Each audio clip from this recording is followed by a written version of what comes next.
Hola compañeros, nosotros somos el equipo 2 y estamos conformados por Loera González Carla, Padilla Escamilla Otiel Andrés, Cahuil May José y su servidor Escalante Contreras José Antonio. Nosotros les vamos a hablar sobre los circuitos integrados TTL. Bueno, antes de dar una definición sobre qué son estos circuitos digitales TTL, quiero mencionar rápidamente sobre las familias lógicas. Que las familias lógicas son grupos de ciertos integrados digitales, que es una forma de organizar las tantas variedades posibles de los circuitos en secciones para poder conocer todo sobre un grupo específico. Que estas se dividen en dos, que son los grupos bipolares y las MOS. Y nosotros más específicamente les vamos a hablar sobre los grupos bipolares, que es donde se encuentran las TTL. Las siglas TTL significa Transistor Logic, que es decir, lógica de transistor a transistor.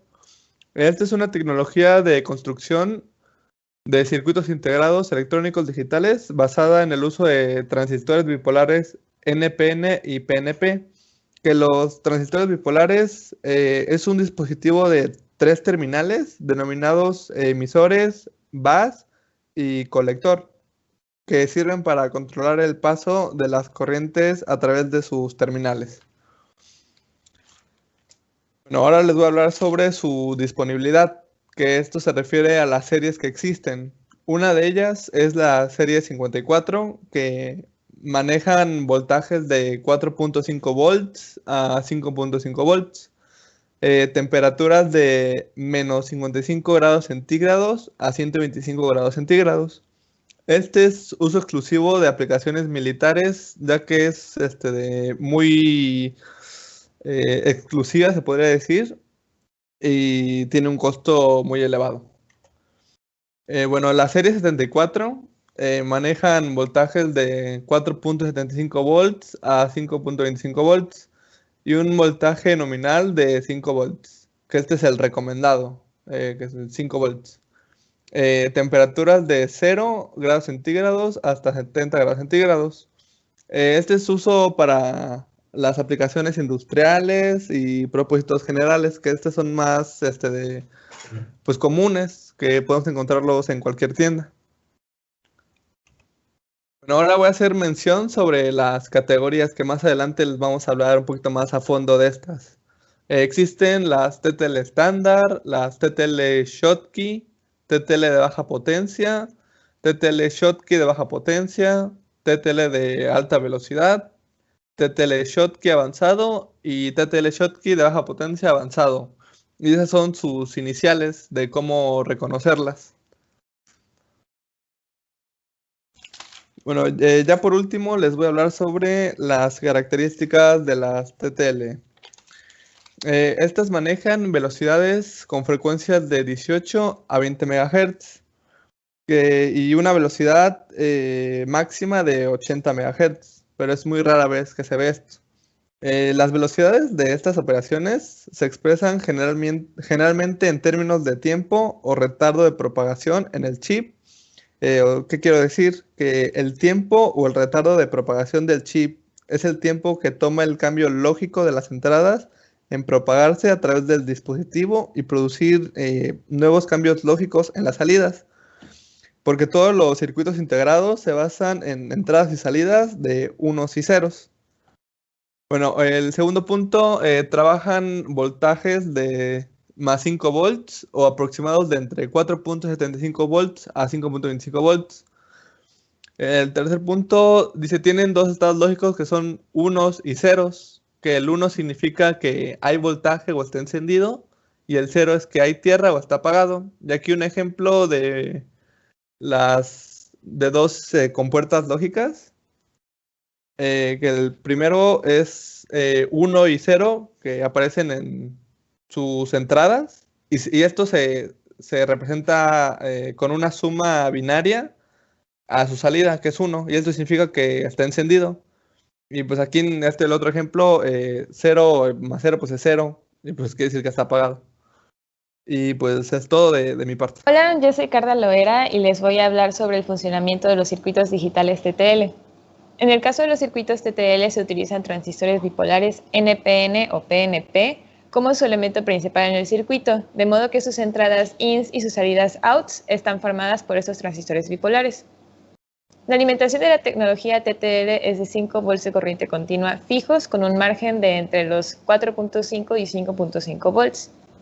Existen ciertos parámetros en los voltajes donde los niveles de voltaje de entrada y de salida representarán un 0 lógico, low, o un 1 lógico, o high.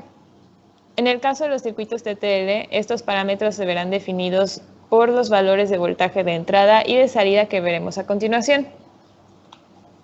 En esta imagen podemos observar los valores para el voltaje de entrada low 0.8 volts, el voltaje de entrada high 2 volts, el voltaje de salida low 0.4 volts y el voltaje de salida high 2.4 volts.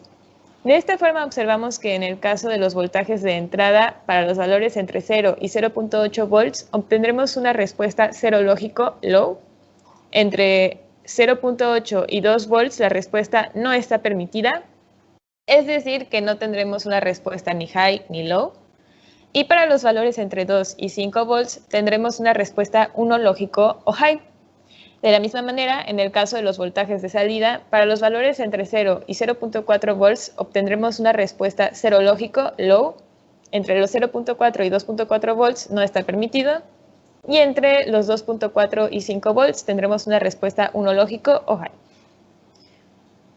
A continuación, observamos una tabla comparativa de los circuitos digitales TTL y CMOS. Sin embargo, por ahora solo nos enfocaremos en los datos generales de los circuitos TTL y más adelante los estudiaremos un poco más a detalle.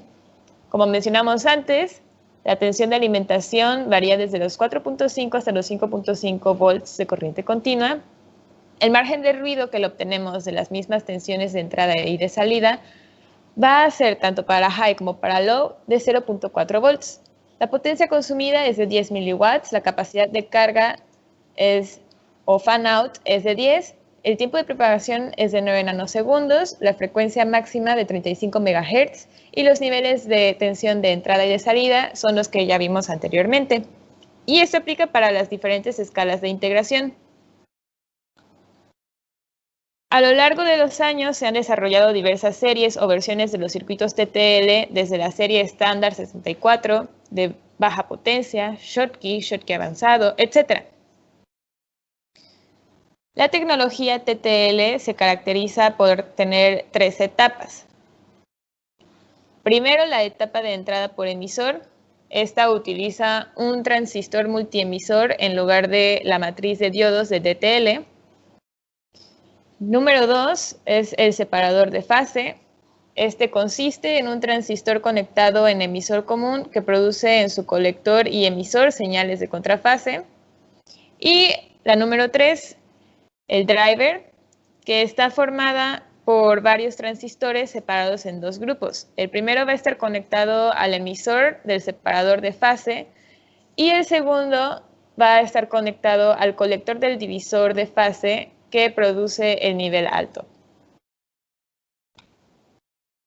Las diferencias entre estas series no cambian mucho en su funcionamiento, sino en la construcción interna de la compuerta NAND básica, que utiliza entradas de transistor con múltiple emisor, o en algunos casos la compuerta NOR, que utilizan transistores de entrada separados. Recordemos que las compuertas NAND y NOR son equivalentes. Por lo tanto, en ambos casos, la entrada será un cátodo o la región N para una unión PN. De este modo, una entrada high desconectará la unión y solo fluirá una pequeña corriente de fuga. Y para una entrada low se encenderá la unión, permitiendo el flujo de corriente desde la fuente de la señal.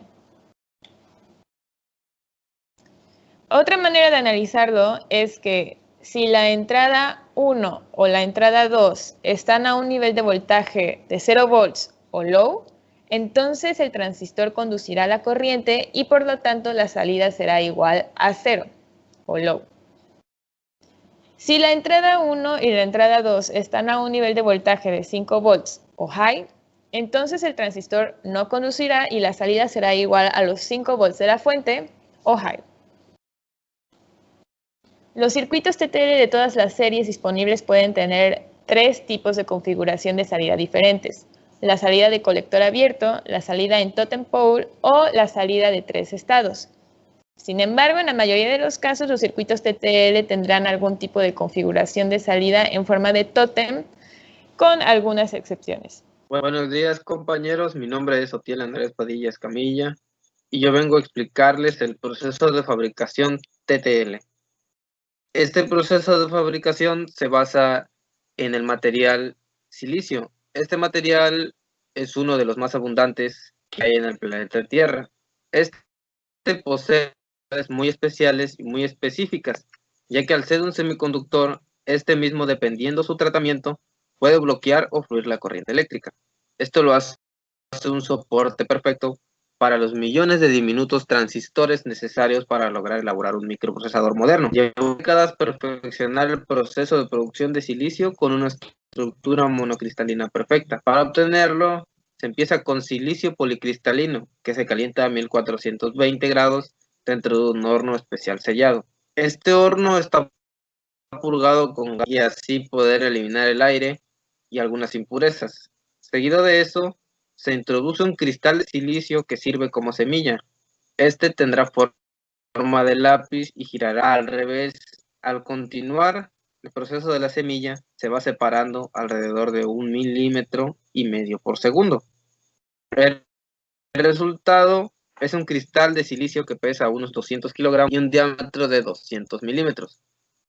El siguiente paso es el cortarlo con una cortadora loncha de silicio, la cual usa una red de cables para producir obleas de silicio, las cuales tienen solo 2/3 de milímetro de espesor.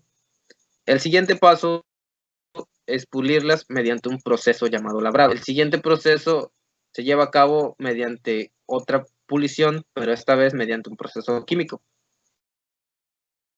Están listas, lo siguiente es pasar con el diseño del circuito. Se lleva a cabo el proceso de producción y manejo de calidad mediante un proceso de fotolitografía. Primero, se cubre la lámina con productos químicos fotosensibles que se endurecen al exponernos a la luz ultravioleta. En habitaciones oscuras se hace pasar la luz de una imagen del diseño y luego a través de una lente para miniaturizarla y finalmente sobre la lámina. Para completar el trabajo, se hace que las láminas completen el ciclo hasta unas 40, repitiendo el proceso de grabado fotográfico por cada capa. Algunas capas se calientan a altas temperaturas, otras se someten a ráfagas de plasma ionizado y otras se bañan en metales. Cada una de estas partes hacen formar el rompecabezas para así parte del diseño del chip. El último paso es cortar y recortar y así dar por terminado el proceso de elaboración de un circuito. Algunos ejemplos de los circuitos TTL son los siguientes. Existe el TTL estándar. Este circuito funciona con una alimentación de 5 volts y es compatible con casi todas las otras subfamilias TTL, también con la familia lógica TTL. Corresponde a la serie SN54174 de Texas. Esta es conocida y utilizada mundialmente. El TTL de baja potencia, que presenta la serie 54174L. Este tiene un retraso de 33 nanosegundos y una potencia de consumo de 1 miliwatt, una frecuencia máxima de 3 MHz de funcionamiento para los flip-flop. El TTL de alta velocidad. Los parámetros típicos de estas subfamilias en la propagación por puertas son de 6 nanosegundos, con un consumo de 22 mil y una frecuencia de 50 MHz. El TTL Shorty. Este circuito es uno de los más recientes desarrollados y se como el más rápido de las subfamilias TTL. Esto sería todo por mi parte. Gracias. Buenas tardes, mi nombre es José Ricardo Kawin May y les voy a presentar principales aplicaciones y otros usos de la familia TTL. En primer lugar, podemos ver que las aplicaciones de la familia TTL se pueden dar en herramientas, impresoras, cámaras, así como entornos de control numérico. Esos tipos de circuitos son muy usados debido a su alta relevancia en velocidad, su practicidad y su amplia gama de variantes que podemos tener. Asimismo, esos tipos de procesadores se pueden usar, por ejemplo, en microprocesadores, en memoria RAM, memorias PROM, EEPROM y también en los sistemas programables. De hecho, existe una forma de que se puedan enlazar este tipo de compuertas unas con otras. A este tipo de uso se le llama programación PROM. Otras aplicaciones, por ejemplo, son con las familias lógicas. Los TTL sirven como un amplificador, es decir, toman una señal de un sistema analógico para convertirlo en una pulsación eléctrica del sistema digital, haciendo que esta función sea un poco más rápida sin perder el uso de los sistemas analógicos. Podemos ver, por ejemplo, aquí la conformación de un circuito de inversor de la serie 74LS, así como su diagrama. Podemos ver qué tipo de rango de extensiones tienen en sus salidas, margen de ruido, tanto nivel alto como nivel bajo. Esto sirve mucho para poner el sistema en funcionamiento, así como un tipo de zona en el cual no puede haber un tipo de actividad. También podemos ver aquí en esta presente tabla el tipo de funcionamiento, su simbología, sus números, y podemos ver otras características energéticas, qué tipo de funcionamiento tienen y cómo se comportan. El grado de empaquetamiento o el grado de dígitos que logra tener la compuerta señalan en qué año fue fabricado, en el mes que fueron fabricados y a la familia que pertenecen. Normalmente pueden tener de 4 dígitos marcados y en otros casos llegan a tener hasta 8, ya que estos pues son un poco más actuales y por lo general los que tenemos presentes funcionan con la tecnología CMOS, que es una parte ya más funcional. Por ejemplo, en la imagen podemos ver un SN7400 con sus 4 dígitos y en algunos casos llegan a marcar el tipo de compañía. Por ejemplo, en el diagrama podemos ver sus salidas, sus entradas, cómo van conectadas las compuertas lógicas, cuál es tierra y qué tipo de funcionamiento tienen.